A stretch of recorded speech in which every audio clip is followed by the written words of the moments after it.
প্রথম আল্লাহ তাআলা হিসেব নেবেন কিয়ামতের ময়দানে এই সালাতের। আউয়ালু মা ইউহাসাবু বিহিল আবদু ইয়াউমাল কিয়ামাতি আস-সালাহ। সর্বপ্রথম আল্লাহ তাআলা এই সালাতের হিসাব নেবে।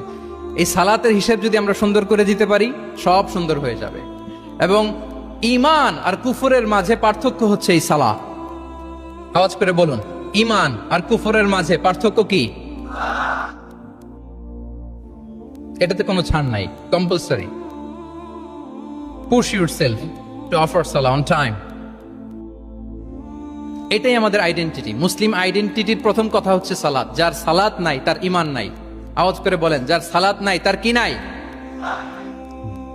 আমাদের অনেক তরুণরা মুসলিম উম্মার মুক্তি কিভাবে হবে এটা নিয়ে খুব পেরেশান, কিন্তু সালাতের ব্যাপারে উদাসীন। এরকম আছে না নাই? এটা হইল? এটা যায়? হ্যাঁ, যে ব্যক্তি মুসলিম উম্মার মুক্তি নিয়ে টেনসড, সে সালাতে উদাসীন, এটা মেনে নেওয়া যায় না। তাহলে মুসলিম আইডেন্টিটি প্রোটেক্ট করতে হলে সর্বপ্রথম আমাদেরকে সালাতে যত্নবান হতে হবে, 1 নাম্বার। 2 নাম্বার হচ্ছে আল কোরআন আল কারীমের সাথে আমাদের অ্যাটাচমেন্টটাকে মজবুত করতে হবে। 1 নাম্বার হচ্ছে সালাত মুসলিম আইডেন্টিটির, 2 নাম্বার হচ্ছে কোরআন। আওয়াজ করে বলেন, 2 নাম্বার কি?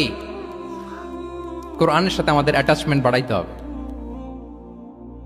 অনেকের কোরআনের ইন ডেপথ নলেজ অনেক ভালো, কোরআনের রিফ্লেকশন গুলো খুব ভালো জানে, কিন্তু কোরআন তেলাওয়াতের বেহাল দশা। এরকম আছে না? আবার আমাদের অনেক ভাইদের কোরআন তেলাওয়াত মাশাআল্লাহ খুব বিশুদ্ধ, কিন্তু তার আবার কোরআনের রিফ্লেকশন গুলো জানা নাই। দুইটাই আমাদের জন্য crisis. Recitation and reflection both are needed. দুইটাই লাগবে। যে প্রজন্ম কোরআন জানে না তারা কখনো সফল হতে পারে না। আই রিপিট, আমি আবারও বলছি, যে প্রজন্ম কোরআন জানে না তারা কখনো সফল হতে পারে না। তাহলে আমাদের মুসলিম আইডেন্টিটিকে যদি প্রিজার্ভ করতে হয়, প্রোটেক্ট করতে হয়, প্রথমে আমাদেরকে সালাতের ব্যাপারে সোচ্চার হইতে হবে, সচেতন হইতে হবে।